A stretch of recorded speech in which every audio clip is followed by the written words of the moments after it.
Okay. Hi, everyone. Welcome to the show. My name is Hank, and with me is Gordon. So we thought this week we should talk about E3, and specifically I want to talk about hype. I'm not sure how you feel, Gordon, but for me it feels like E3 sits in this weird space where it's trying to be some kind of entertainment event, but it's really just a series of ads. Well, hear me out at least. I don't just mean any kind of entertainment event. Like it's specifically like a sporting event with like the pre and post game coverage stuff being like it's almost as big a part of the spectacle as the event itself.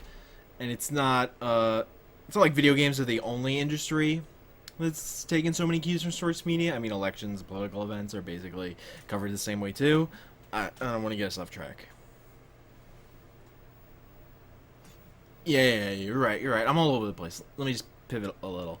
So, I feel like there are two big emotions that come from talking about E3. There's hype and there's snark. Okay, there's also indifference. All right. There's also disappointment and anger. Fuck. My point is, yes, I have a point. Jesus, just let me finish. So there are people watching E3 because they're actually like legit interested in game announcements, and there are people who just want to like crack jokes about all the ridiculous shit show it is. Yeah. Those two aren't mutually exclusive. I'm sure for some people do so with both those perspectives. I mean, fuck, I do. But there are just two distinct ways to watch, so I'm gonna like treat them that way. Okay? Cool. I guess, but well, where I was going with all this, if you just care about games, all you're looking at from E3 is like reasons to get hype. E3 sucks. Like it's just fucking awful. No, fuck that. How many actual new surprising game announcements do we get at E3? No, fuck you. Shit like the Final Fantasy VII Remake doesn't count. That's Square announcing, here's a game we haven't actually begun to make yet. Making that trailer is all the work that's gone into that project. How many years has it taken since they announced Final Fantasy 13 Versus?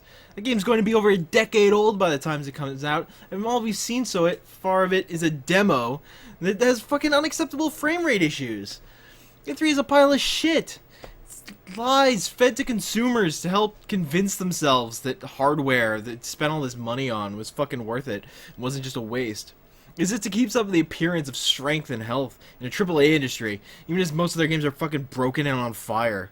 E3 represents fucking everything shitty about the video game industry, which is why it's so fucking great for snark.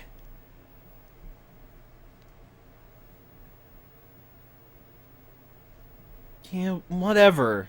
E3 is a fucking relic. Any company still building its marketing around is a fucking dinosaur.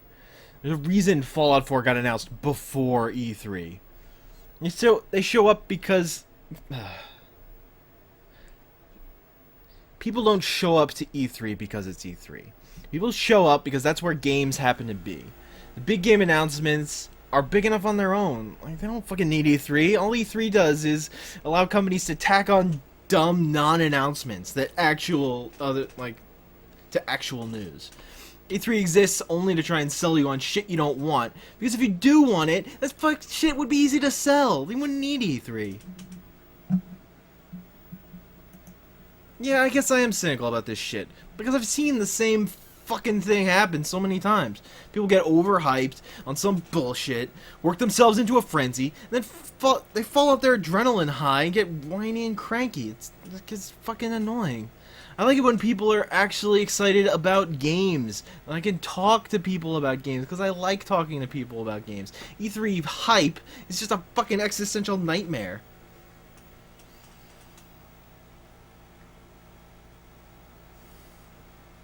Alright, that's a good point.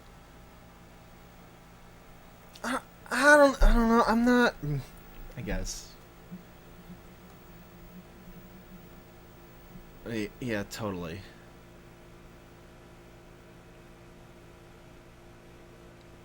Okay.